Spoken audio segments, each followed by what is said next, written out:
Mas Sandi ini punya kekuatan di basis-basis yang Mas Ganjar belum optimal. Contoh daerah Sumatera, Sulawesi, karena dia dianggap mewakili Gorontalo, lahirnya pun di Riau.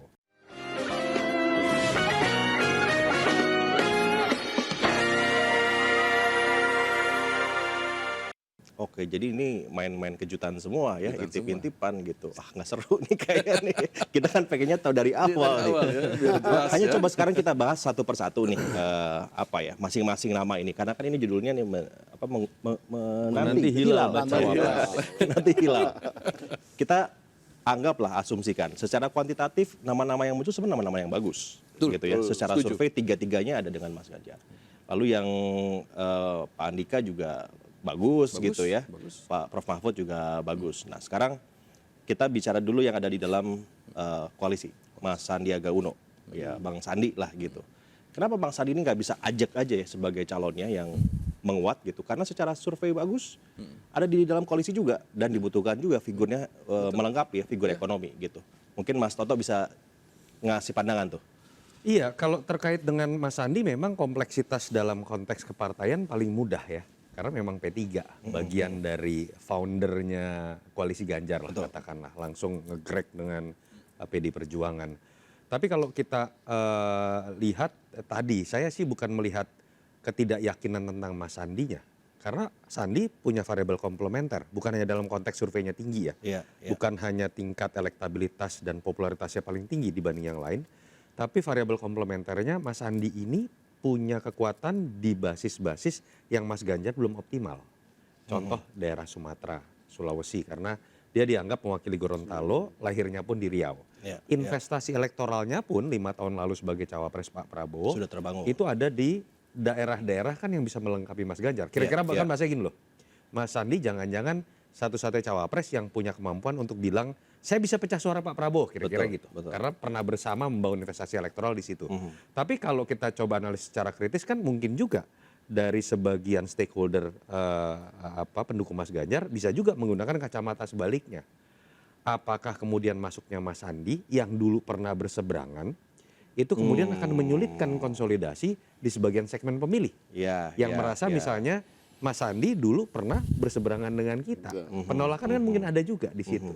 Itu yang menyebabkan. Seperti juga penolakan pada Prabowo juga begitu ya kalau di koalisi ini. Betul, itu yang menurut saya menyebabkan mungkin dalam konteks itu Mas Sandi ada kompleksitasnya tersendiri. Dan balik lagi menurut saya nama Mas Sandi akan terlihat match atau tidak akan ditentukan oleh lawan ini menggandeng siapa.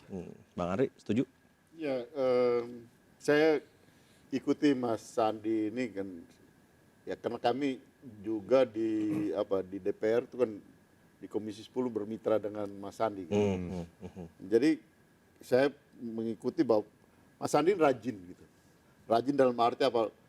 Mungkin salah satu menteri yang mengunjungi paling banyak wilayah di Indonesia ini salah satunya Mas Sandi gitu. Sampai ada sebutan menteri berwisata itu ya. Karena urusan dengan pariwisata. Gitu. Nah itu satu hal yang ya membuat di daerah relatif orang mudah mengingat beliau gitu, mengingat Mas Sandi.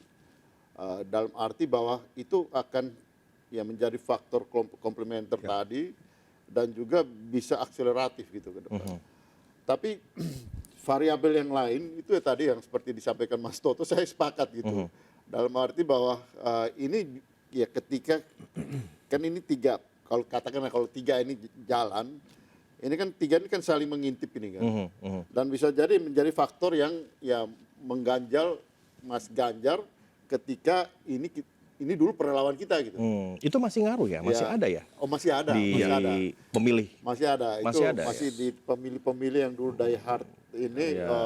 Yang merasa pernah terluka dalam polarisasi itu mungkin membutuhkan waktu lebih lama untuk proses healing. Saya pikir di situ kompleksitas mengenai persepsi pendukung Mas Ganjar itu terjadi.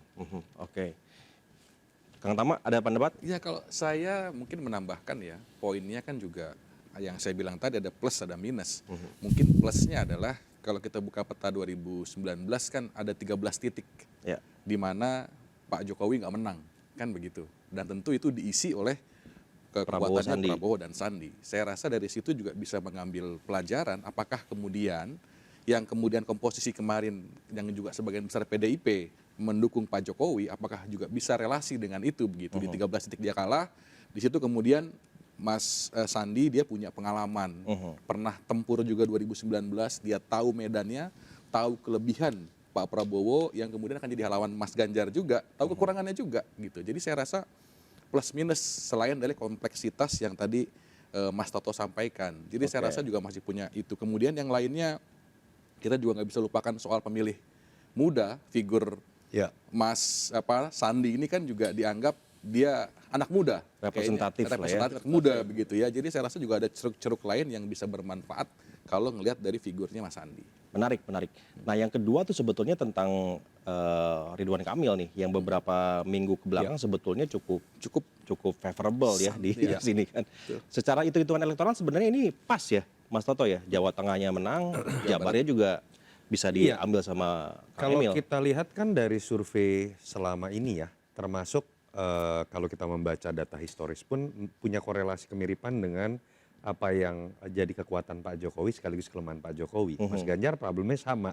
Jawa Tengah kuat, Jawa Timur cukup kuat, daerah-daerah minoritas misalnya cukup kuat, tapi Sumatera agak lemah, Kalimantan tidak terlalu optimal, Sulawesi agak lemah, Jawa Barat juga tidak optimal, saya katakan seperti itu.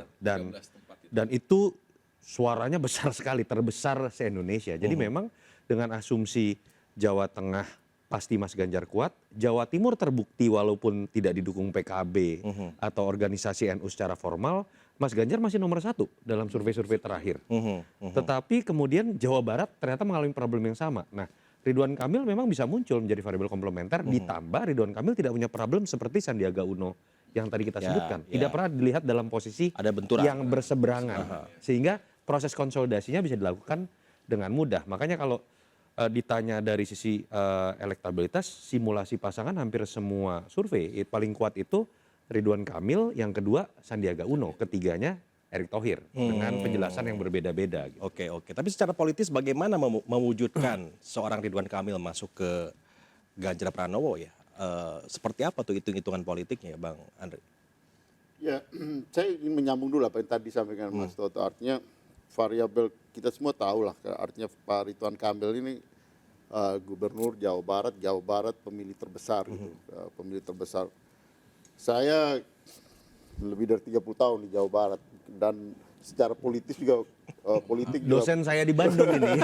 Secara politik sampai sekarang sampai sekarang saya tinggal di Bandung gitu, dan saya paham ada kerinduan dari teman ya saudara-saudara kita di Jawa Barat. Saya bukan orang Jawa Barat tapi saya tinggal ada kerinduan, ada figur dari Jawa Barat. Itu ada di kertas suara gitu kalau ada bisa di kertas suara dan itu sudah iya. sekian lama gitu. Terakhir kan Umar Wirahadi Kusuma. Umar Wirahadi Kusuma. Sudah lama banget. Dan faktor itu saya kira akan mengakselerasi. Kenapa? Di samping Jawa Baratnya, di samping itu ya kita tidak bicara soal apa politik identitas, tapi orang Sunda itu ada di mana-mana juga. Gitu. Kesundaan itu ya. Orang Sunda itu ada di mana-mana. Iya, Mas Prabu juga orang Sunda. Ada faktor, ya emosi itu juga akan ya berpengaruh juga gitu.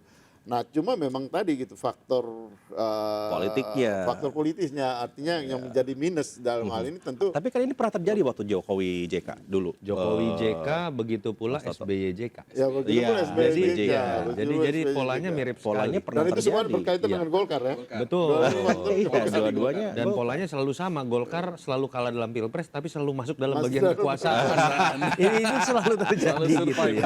Seharusnya Golkar belajar dari kemenangan. Tapi mungkin nggak itu terjadi ya? Atau ada skema lain barangkali yang itu ya, breaking newsnya Kang Emil itu misalnya keluar dari Golkar dan pindah ke salah satu partai yang ada di koalisi, itu masih mungkin nggak ya?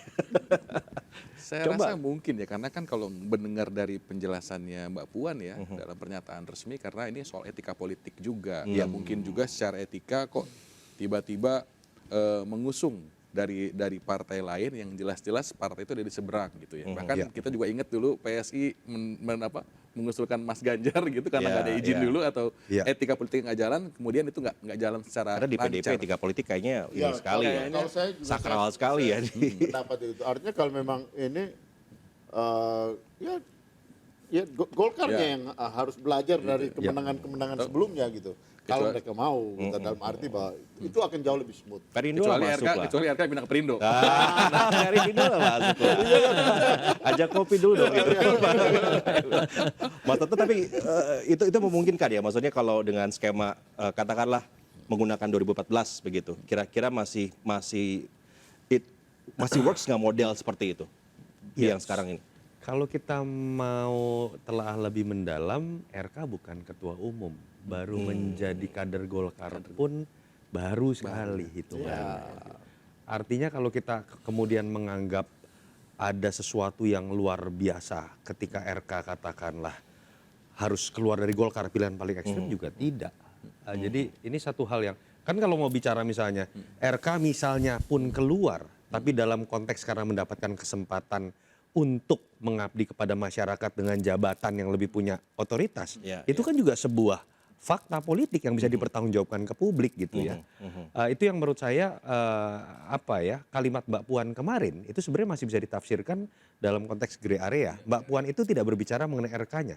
Mbak Puan juga tidak berbicara dalam konteks Golkar dan PDI Perjuangan tidak mungkin untuk bersatu, tapi dia menghormati keputusan saat ini dari Golkar yang sudah menyatakan dukungan kepada Pak Prabowo. Artinya kan di situ bisa ada beberapa pilihan. Pilihan pertama paling ideal ya sudah Golkar ke kita saja. Pindah. Lalu kemudian kadernya dijadikan Bang Andre paling senang ini kalau gitu. Atau kemudian Bandung. atau kemudian itu lemparan wacana juga kepada RK, Kang Emil, bahwa Kang Emil, kami tidak mau ribut dalam konteks hubungan baik antar partai.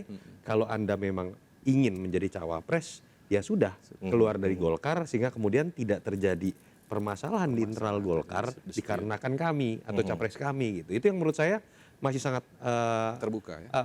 banyak skenario yang menempatkan Kang Emil untuk tidak keluar dari list tadi gitu. Karena memang harus diakui kalau bicaranya dalam konteks pemenangan, belum lagi bicara narasi, bukan hanya dalam konteks Jawa Barat ya. Kang Emil ini harus diingat loh, jumlah followers IG-nya mengalahkan 3 capres yang elektabilitasnya tinggi. Bukan hanya mengalahkan, jumlahnya 3 kali lipat. Mas Ganjar 6 juta, Mas 6,2 juta, Mas Anies 6 juta, Pak Prabowo 5,6 juta. Kang Emil hampir 20 juta. 20 juta. Jadi 3 kali lipatnya gitu ya. Sangat signifikan, Ditambah lagi narasi dalam konteks kapabilitas, bergabungnya 2 gubernur dengan provinsi besar sekali, Jateng itu ya. menurut saya Nilai juga lebih. sebuah kekuatan yang luar biasa.